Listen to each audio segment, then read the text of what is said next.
کہ دیکھیے آپ کی بات بڑی صحیح ہے، انہوں نے بی جے پی کو شیر بنایا ہے، شیر آیا شیر آیا شیر آیا۔ میں جموں کشمیر کے خاص کر کشمیر کے عوام کو کہتا ہوں 100 جنم بھی بی جے پی لے گی، کشمیر میں ان کا وجود کبھی نہیں۔ میں نے کہا نا، اگر کوئی نیشنل کانفرنس میں ہے تو نتیجہ، اگر کل نیشنل کانفرنس جیتتی ہے تو نیشنل کانفرنس کے سبھی لیڈروں کا سہرا ہے، نیشنل کانفرنس ہار جاتی ہے تو سب لوگوں کی ہار ہے۔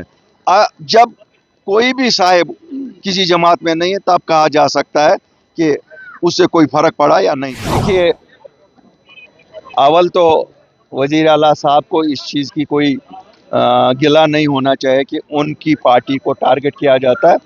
ٹارگٹ تو چونکہ وہ سرکار میں ہے اور سرکار میں آنے کے لیے انہوں نے کچھ وعدے کیے تھے، اور ان وعدوں پہ اگر انہوں نے عمل کیا ہوتا تو مجھے لگتا ہے ہم اس جماعت سے تعلق رکھتے ہیں، ہم تو امیدوار تک کھڑا نہیں کرتے اگر انہوں نے اپنے مینیفیسٹو پہ عمل کیا ہوتا۔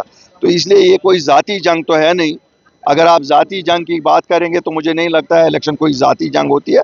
ہم ان کے پروگرامز اور پالیسیز کی تنقید کرتے ہیں، اور جب تک وہ لوگوں کے وعدے پورے نہیں کرتے تب تک کرتے ہی رہیں گے۔ سنیے، میں نے کہا نا، اگر کوئی نیشنل کانفرنس میں ہے تو نتیجہ، اگر کل نیشنل کانفرنس جیتتی ہے تو نیشنل کانفرنس کے سبھی لیڈروں کا سہرا ہے، نیشنل کانفرنس ہار جاتی ہے تو سب لوگوں کی ہار ہے۔ جب کوئی بھی صاحب کسی جماعت میں نہیں ہے تب کہا جا سکتا ہے کہ اس سے کوئی فرق پڑا یا نہیں پڑا۔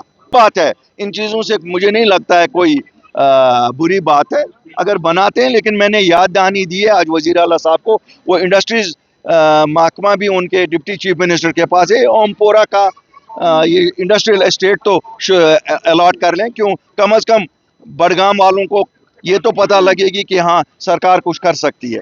اپنی پارٹی کا خاص مینیفیسٹو کیا رہے گا؟ دیکھیے صاحب، اپنی پارٹی کا سب سے پہلا ایجنڈا جو ہے، جو ہمارے نوجوان اور بزرگ جن کی پکڑ دکڑ آج بھی ہے، جن کو ہندوستان کے مختلف جیلوں میں رکھا گیا ہے، جن کو آئے دن ستایا جاتا ہے، نہ ویریفیکیشن دی جاتی ہے، نہ پاسپورٹ دیے جاتے ہیں، ہم کوشش کریں گے جیسے ہم نے مینیفیسٹو میں کہا تھا، عام معافی کے لیے ہم ایک زوردار مہم چلائیں گے۔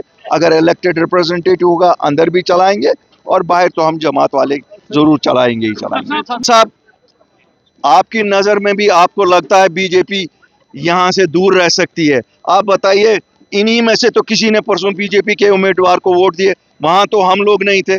اور جہاں تک بات سچ ہے، وہ عمر صاحب کی بات سچ ہے، سبھی جماعتیں یہاں جتنی بھی جماعتیں ان کو لگتا ہے، وہ سبھی جماعتیں، چاہے پی ڈی پی ہے، چاہے نیشنل کانفرنس ہے، چاہے باقی جماعتیں، یہ تو سبھی کہیں نہ کہیں بی جے پی کے ساتھ ہی رہے ہیں۔ تو اس میں ان کو کیوں شرم آتی ہے کہنے میں؟ وہ تو سبھی ساتھی رہے ہیں ان کے ساتھ، انہوں نے ان کے ساتھ اکٹھے الیکشن لڑے ہیں، ان کی کابینہ میں وزیر رہے ہیں، ان کے ساتھ چیف منسٹر رہے ہیں۔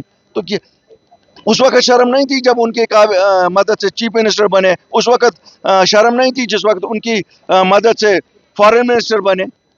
یہ کہیں نا، ہم سبھی دلی کے ہیں۔ ان کو ساتھ کس نے بٹھایا تھا؟ یہ بولو نا، یہ بتاؤ نا، ان سے پہلے پوچھو ساتھ کس نے بٹھایا تھا؟ ان کو ساتھ بھی دلی والے ہی بٹھاتے ہیں، الگ بھی دلی والے ہی کرتے ہیں، کیوں یہ سب دلی کے ائمہ پہ چلتے ہیں یہاں۔ کہ دیکھیے، آپ کی بات بڑی صحیح ہے، انہوں نے بی جے پی کو شیر بنایا ہے، شیر آیا شیر آیا شیر آیا۔ میں جموں کشمیر کے خاص کر کشمیر کے عوام کو کہتا ہوں 100 جنم بھی بی جے پی لے گی، کشمیر میں ان کا وجود کبھی نہیں آئے گا۔